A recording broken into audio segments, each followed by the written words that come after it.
मेरो ओछ्यान र म बीचको प्रेम सम्बन्ध यति गहिरो छ कि यो अलार्म जहिले भिलेन बनेर आउँछ।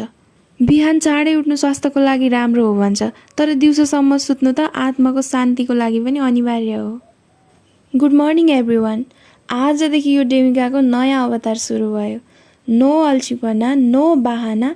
आजदेखि 1 घन्टासम्म चाहिँ कडा एक्सर्साइज, जङ्क फुड खानु पुरै बन्द। अब आउने 3 महिनाभित्र यो ज्यान घटेर 0 फिगर हुन्छ है त। जङ्क फुड त खान्न भनेर सोचे, तर यसो हेरेको होइन, मेरो यतिको ज्यान त ठिकै हो जस्तो पनि लाग्यो।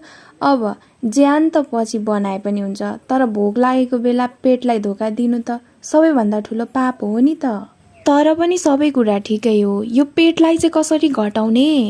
अनि पढाइ र मेरो सम्बन्ध कस्तो छ थाहा छ? ठ्याक्कै इन्स्टाग्रामको क्रस जस्तो। जति नजिक जान खोज्छु त्यति नै टाढा धकेल्छ। किताब खोल्ने बित्तिकै मलाई ज्ञान होइन, सिधै अल्छी र निन्द्राको वरदान प्राप्त हुन्छ। यो इतिहास विषय बनाउनेलाई मेरो एउटा प्रश्न छ। राजा मानदेवले कहिले युद्ध जिते? शाहवंशले कहिले के गरे? त्यो कुरा हिजो राति मैले खाएको चाउचाउको पैसा तिर्न कसरी काम लाग्छ हौ? कसरी चाहिँ काम लाग्छ? अरूको विगत घोक्दा घोक्दा घोक्दा घोक्दा यहाँ आफ्नो भविष्य अन्धकार भइसक्यो। मलाई थाहा छ मेरो भविष्य अन्धकार छ भनेर, किनभने मलाई मिठो खाना पकाउन आउँदैन, राम्रोसँग खाना पकाउन आउँदैन। कराईमा तेल तताएको बेला गल्तीले पानीको थोपा पर्यो भने तेल जताततै पड्किन थाल्छ र त्यो बेला लाग्छ भान्सामा कुकिङ होइन, कुरुक्षेत्रको युद्ध भइरहेको छ।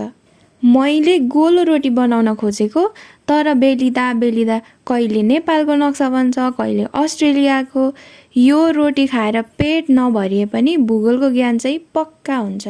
अनि अहिलेको मान्छेहरू अरूको सफलता र आरामको मात्र हिसाब राख्छ, तर त्यो आरामसम्म आइपुग्न कति मेहनत र पीडा सहेको छ त्यसको लेखाजोखा कसैले पनि गर्दैन। यो कुराले मेरो चित्त बुझ्दैन। हुन त बसेर खाएको देख्नु त बाहिरी संसारको दृष्टि नै हो। अब फेरि पढाइ र म टाढाको नातेदार जस्तै हो।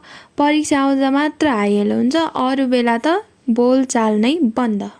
अनि परीक्षा हलमा छिरेपछि मेरो दिमाग सफा ऐना जस्तै हुन्छ, एकदम खाली।